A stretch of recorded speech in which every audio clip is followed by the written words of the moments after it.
Ok, podemos comenzar comentando un poco sobre cómo comenzó la matemática. Eso es interesante, porque nosotros podríamos creer que la matemática comenzó para resolver problemas, eh, como una cuestión más pragmática, cuánto mide un árbol, cómo construir un puente o ese tipo de cosas, ¿verdad? Pero en realidad la matemática nació para algo completamente distinto. Nuestros ancestros ya ellos tenían resuelto el tema del alimento, el tema de la vivienda. Ya ellos cazaban, tenían sus crías, o sea, ya todo estaba resuelto, ¿verdad? Entonces, ¿por qué fue que nació la matemática? Nació, aunque no me creas, por aburrimiento. Por aburrimiento. Sí. Que de hecho en ese entonces tenían muchísimo tiempo libre, ¿verdad? Para poder analizar y pensar en estas cosas. Sí, porque se dice que ellos, digamos, invertían en lo que era cazar, recolectar, más o menos 3 horas. O sea, les quedaba el resto del día libre y pues prácticamente no tienen nada que hacer, ¿verdad? Entonces aquí es cuando ellos comienzan a observar el cielo. O sea, no había ninguna razón para estar observando el cielo, simplemente tal vez estaban desvelados, estaban aburridos. Y ahí comienzan a observar ciertos patrones que se dan en el cielo, ¿verdad? La luna era un fenómeno que les llamaba muchísimo la atención, y más que todo porque había un ciclo con la luna, que a veces estaba grande, a veces estaba pequeña, a veces desaparecía y volvía a aparecer de una forma constante. Entonces, aquí es cuando aparece el hueso de Lebombo. Ok, ¿en qué consiste esto? Consiste en el primer número de la historia. ¿Cuál crees vos que fue el primer número que se inventó en la historia? Yo pensaría que el primer número sería el 1. Ok, lo más lógico, o el 0, tal o vez. el 0, pero me parece más que el 1 porque ya como el concepto de nada, del 0, ya me parece como muy abstracto para ese entonces, pero yo pienso que el 1 fue donde empezó. Ok, aunque no me creas, el primer número fue el 29. El 29. Sí, porque ellos no usaban números, o sea, no necesitaban los números. Ellos no decían, ok, tenemos 6 hijos. No, o sea, ellos sabían quiénes eran, no tenían esa necesidad de contar. Ellos no contaban, no decían, tenemos 15 aguacates, por decirte algo, vamos a repartirlos entre 8. No, ellos no necesitaban eso. Ellos solo tenían el concepto de pocos y de muchos, nada más, pero números como tal no. Ahora, en estos huesos lo que se encontró es que ellos llevaban un registro del ciclo lunar. Entonces, ellos ponían una rayita cada noche. Entonces, cuando la luna terminaba su ciclo, tomaron otro hueso y volvieron a registrar el mismo ciclo, y con varios huesos se encontraron que todos tenían la misma cantidad de rayitas, que era el 29. Entonces ahí fue donde ellos comenzaron a contar. O sea, ellos comenzaron a contar porque identificaron que había un patrón en la naturaleza. Porque eso es curioso. Hay personas que se preguntan ¿para qué sirve la matemática? ¿Para qué sirve la ciencia? ¿Para qué sirve la filosofía? Y justamente son tan valiosas porque no sirven. O sea, no fue que se inventaron para resolver algo en concreto, ¿ok? Sino que fue más que todo como un desarrollo del ser humano cuando ya las necesidades básicas estaban resueltas. Entonces la matemática no sirve. Ya después encontraron aplicaciones, ¿verdad? Pero la mayoría de matemática que se hace actualmente ni siquiera se le ha encontrado una aplicación. Y no por eso deja de ser importante, deja de ser bella, deja de ser fascinante, ¿verdad? Ahora, algo curioso es que nuestro cerebro no tiene la capacidad de contar más allá de 3. Es súper interesante. Por eso es que requiere tanto esfuerzo estudiar matemáticas y demás, y que se inventan los sistemas numéricos. Porque se han hecho estudios con varias tribus que ellos solo tienen la capacidad de contar 1, 2, algunas cuentan hasta 3, pero ya es lo máximo. Entonces hicieron estudios con personas adultas, ¿ok?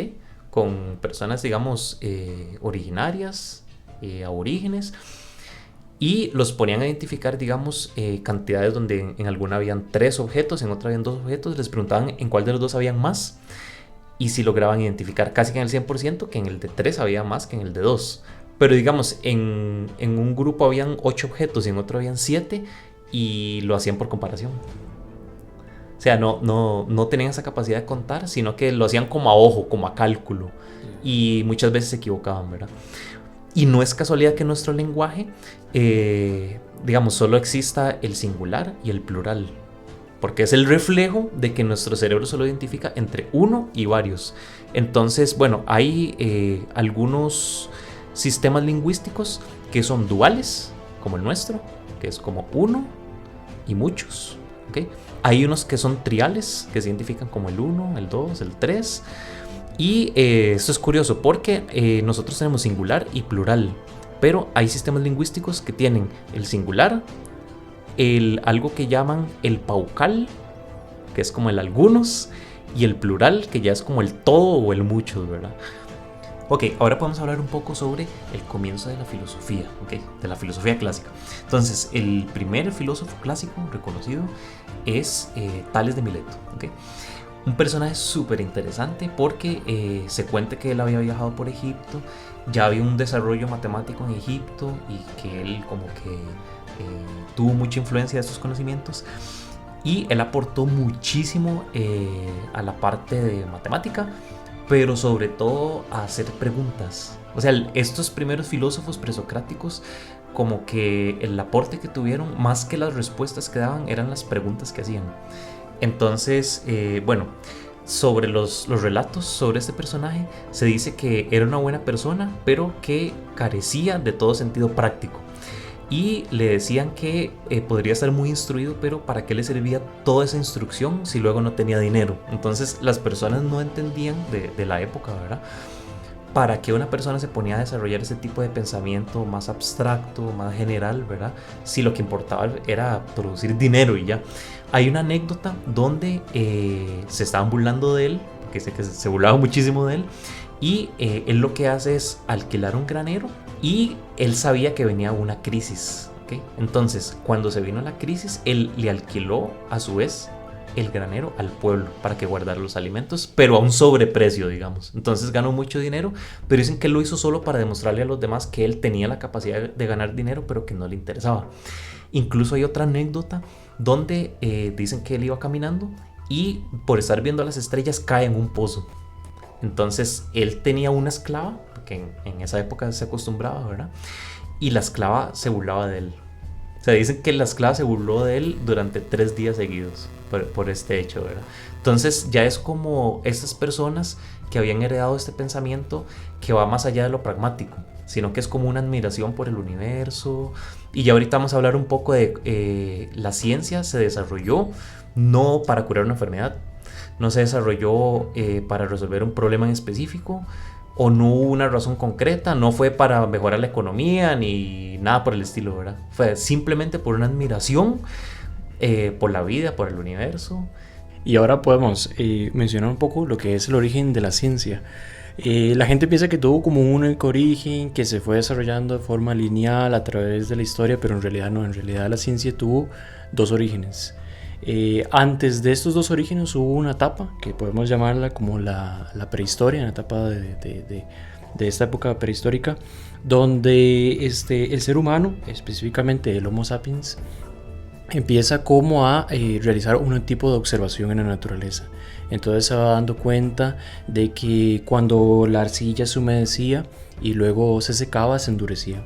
Ahí se empieza a dar el desarrollo de la arcilla, también el desarrollo de las herramientas, todo a base de una observación, ¿verdad?, de su entorno. Y así es como se da como una de las características de la ciencia, que es la observación. Se da y se desarrolla en esta época. También la base de todo lo que es la tecnología actual es el fuego. El fuego y el dominio del fuego fue lo que nos ha llevado a ir desarrollando la ciencia.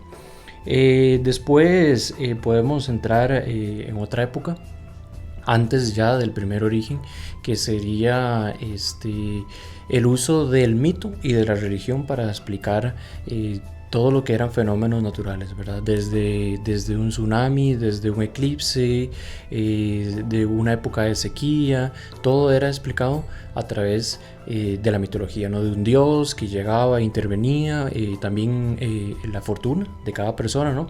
Si ellos pensaban de que si estaban pasando un mal momento era producto de que hicieron enojar a los dioses. Bueno, ahí se va dando una explicación más que todo mitológica. Pero es en la antigua, aproximadamente ya lo que es la Grecia clásica, donde aparecen algunos personajes como Aristóteles. Estos filósofos griegos hacen una distinción entre lo que es la explicación mitológica del hecho científico. Ok, ahí podemos agregar como el aporte que hicieron como los 3 filósofos más reconocidos de la Grecia antigua, ¿verdad? Que fue Sócrates, Platón y Aristóteles. Entonces, Sócrates es el que formaliza la idea de la duda, ¿verdad? Que ya venían trabajando los filósofos presocráticos. Que de Sócrates no hay nada escrito por él, ¿verdad? Porque dentro de su filosofía estaba el transmitir el conocimiento solo de forma oral. Él no estaba de acuerdo con escribir el conocimiento. Entonces, todo lo que se sabe de Sócrates es a través de Platón. ¿Okay? Ahora, Platón lo que introduce es el tema de la dualidad entre el mundo físico, el mundo de las ideas, entre el mundo matemático y el mundo real. Incluso como en esta dualidad entre el alma y el cuerpo, ¿verdad? Entonces, como esta dualidad entre la perfección y la realidad, esto lo introduce Platón, ¿ok?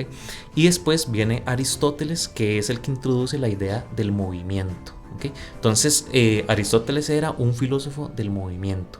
Y aquí es a donde empiezan los fundamentos de la ciencia, ¿ok?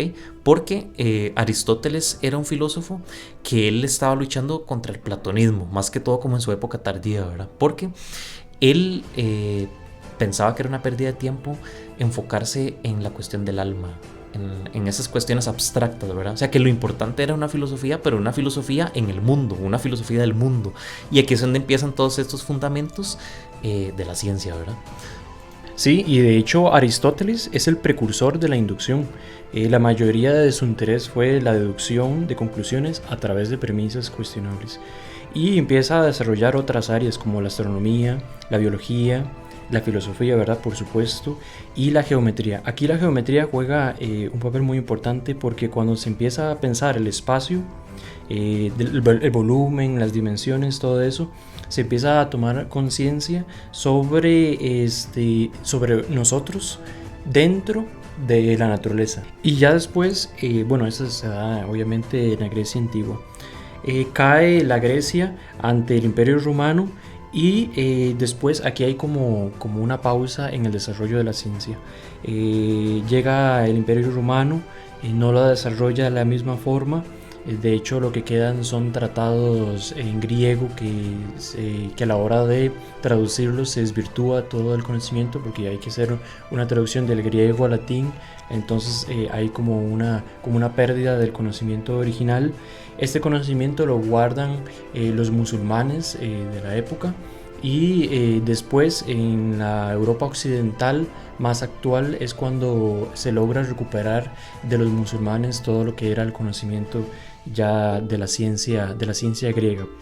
Ok, ahora ahí podemos agregar sobre 2 pruebas que había propuesto Aristóteles para demostrar que la Tierra era esférica, ¿verdad? Entonces ya desde ahí estaba como esta idea de que hablabas vos de la inducción, la demostración y demás, ¿verdad? Entonces, la primera prueba que propuso Aristóteles era demostrar que la Tierra era esférica a través de la Luna, ¿ok? Entonces, él decía que la Luna a veces se presenta como cuarto creciente, como cuarto menguante, porque esta sombra, ¿verdad?, que se encuentra en la Luna es la sombra que proyecta la Tierra, ¿okay?, sobre la Luna por los rayos del Sol, ¿verdad?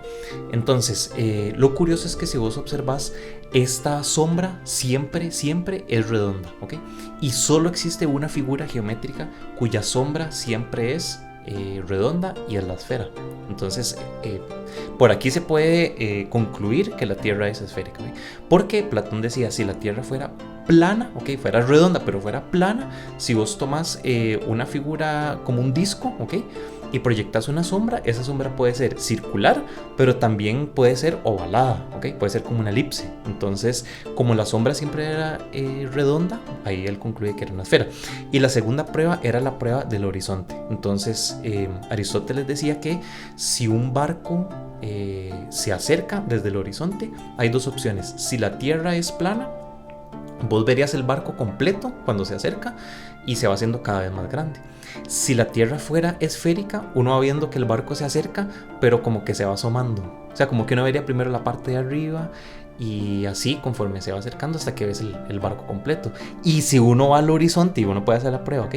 Uno va al horizonte y observa un barco, uno lo empieza a ver, pero como si él saliera del agua.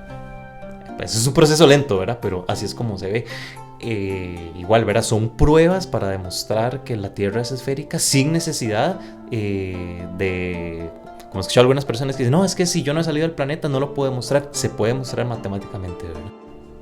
Ok, luego Eratóstenes, otro filósofo y matemático griego, él demuestra la circunferencia de la Tierra, ¿ok? ¿Cuánto mide la circunferencia de la Tierra? Y fue algo impresionante porque él lo hizo por medio de trigonometría, ¿ok? Entonces no tuvo necesidad de recorrer ni siquiera salir de su ciudad para poder hacer este cálculo. Más o menos 1500 años después se logra demostrar que el cálculo que había hecho Eratóstenes fue muy cercano, ¿verdad? Pues obviamente tiene un margen de error, pero para el método que usó fue bastante preciso.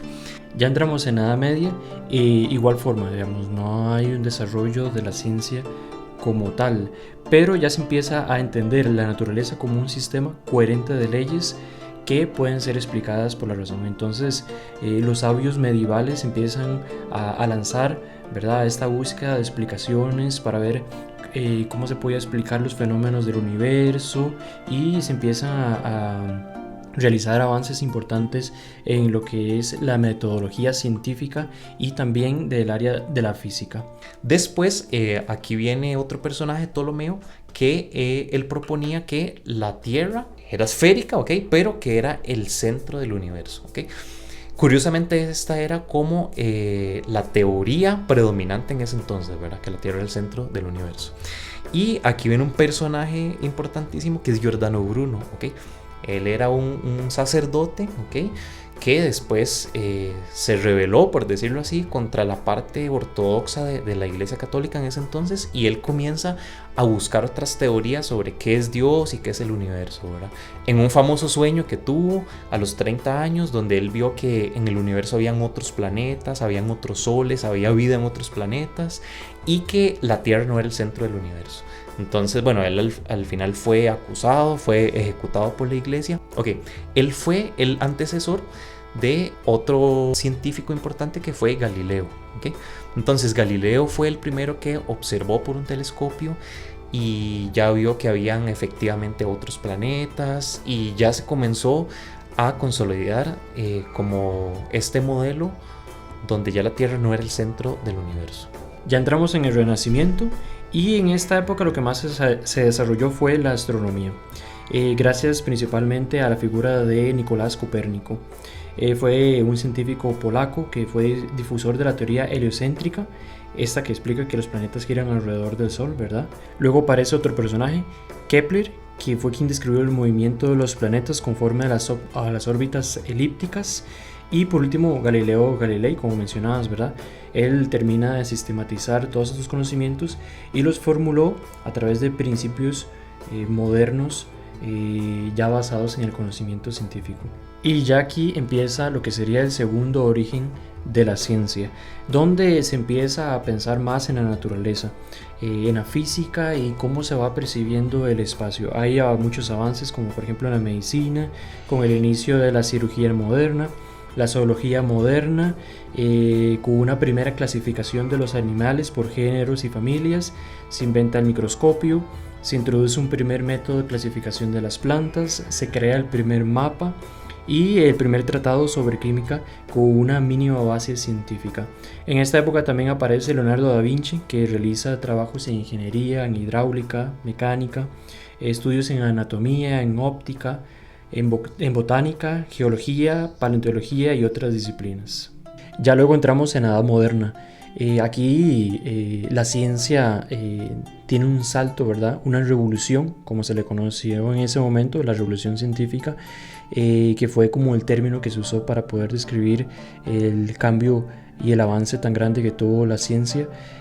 Aquí el progreso se da principalmente en el área del idealismo, en la comunicación y en la razón también. Y también se hacen muchos avances en cuanto a medicina, principalmente con el uso del microscopio compuesto.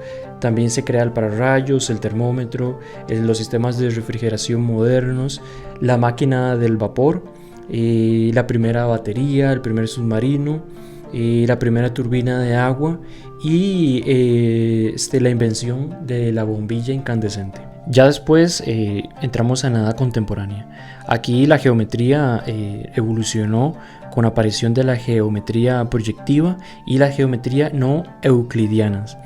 La electricidad también tiene un avance en cuanto a que hubo una unificación con el magnetismo, creando lo que ahora conocemos electromagnetismo, y se descubren los primeros fenómenos físicos, las ondas de radio, los rayos X, la radiactividad.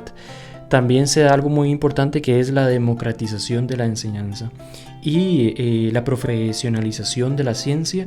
Ya con esto la ciencia llevaría unos 400 años de desarrollo, ya como ciencia moderna, por así decirlo, y en esta época se dan tres grandes revoluciones científicas. Primero la ciencia clásica, que llega hasta 1905, la revolución cuántica, que nace en el agosto de los años 1900, y la ciencia de la información con Shannon y Weber en 1949, que ya aquí podemos empezar como una tercera revolución científica, por así decirlo, con el desarrollo de la informática, de la información y la comunicación.